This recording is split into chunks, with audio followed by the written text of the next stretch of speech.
Hello everyone, welcome to my channel smart English DB. বন্ধুরা, আজকের ক্লাসে আলোচনা করতে যাচ্ছি কিপ দিয়ে গুরুত্বপূর্ণ ফ্রেজাল ভার্বস এবং তাদের ব্যবহার, যেমন keep away, keep down, keep of, keep on, keep up এবং কিপ আপ উইথ। এগুলোকে কিভাবে ব্যবহার করবেন জানতে ভিডিওটি পুরো দেখুন। যেমন কিপ অ্যাওয়ে মানে দূরে থাকা বা রাখা, কিপ অ্যাওয়ে। যেমন খারাপ বন্ধুদের থেকে তোমার দূরে থাকা উচিত বা খারাপ বন্ধুদের থেকে তোমার নিজেকে দূরে রাখা উচিত। তাহলে হবে you should keep yourself away from bad friends. You should keep yourself away from bad friends. যাহারা তোমার ক্ষতি করতে চায় তাদের থেকে দূরে থাকুন। Keep yourself away from those who want to harm you. Keep yourself away from those who want to harm you. তাহলে কিপ অ্যাওয়ে মানে দূরে থাকা বা রাখা। এরপর দেখো কিপ ডাউন মানে সংযত রাখা, কিপ ডাউন। তিনি রাগ সংযত রাখতে পারেন না। He cannot keep down his anger. He cannot keep down his anger. তিনি রাগ সংযত রাখতে পারেন না। তাহলে কিপ ডাউন মানে সংযত রাখা।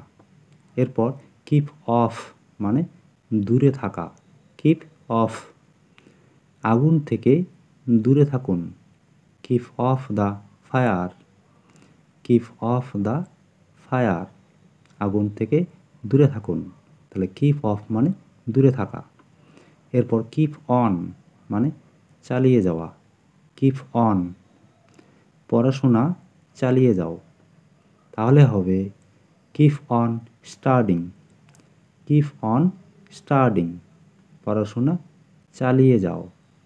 এরপর আমি তার সাথে কথা বলা চালিয়ে গিয়েছিলাম। I kept on talking to him. যেহেতু পাস্ট ইনডিফিনিট আছে সেজন্য কিপের পাস্ট ফর্ম কেপ্ট হবে এখানে। I kept on talking to him.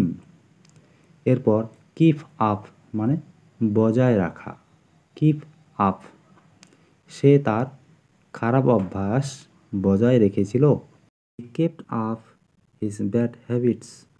He kept up his bad habits. তাহলে কিপ আপ মানে বজায় রাখা। এরপর নিয়ম শৃঙ্খলা প্রত্যেকের বজায় রাখা উচিত। Everyone should keep up discipline. Everyone should keep up discipline. নিয়ম শৃঙ্খলা প্রত্যেকের বজায় রাখা উচিত। এরপর কিপ আপ উইথ মানে সমান তালে চলা, কিপ আপ উইথ। আপনাকে আধুনিক বিশ্বের সাথে তাল মিলিয়ে চলতে হবে। You have to keep up with the modern world. You have to keep up with the modern world. এরপর তিনি তাদের সাথে তাল মিলিয়ে চলতে পারেন না। He can not keep up with them. He can not keep up with them. তাহলে কিপ আপ উইথ মানে সমান তালে চলা। তাহলে বন্ধুরা, কিপ দিয়ে গুরুত্বপূর্ণ ফ্রেজাল ভার্বস এবং তাদের ব্যবহার আশা করি আপনারা সহজেই বুঝতে পেরেছেন। আর ভিডিওটি যদি ভালো লেগে থাকে তাহলে লাইক, শেয়ার, কমেন্ট এবং চ্যানেলে নতুন হলে সাবস্ক্রাইব করুন।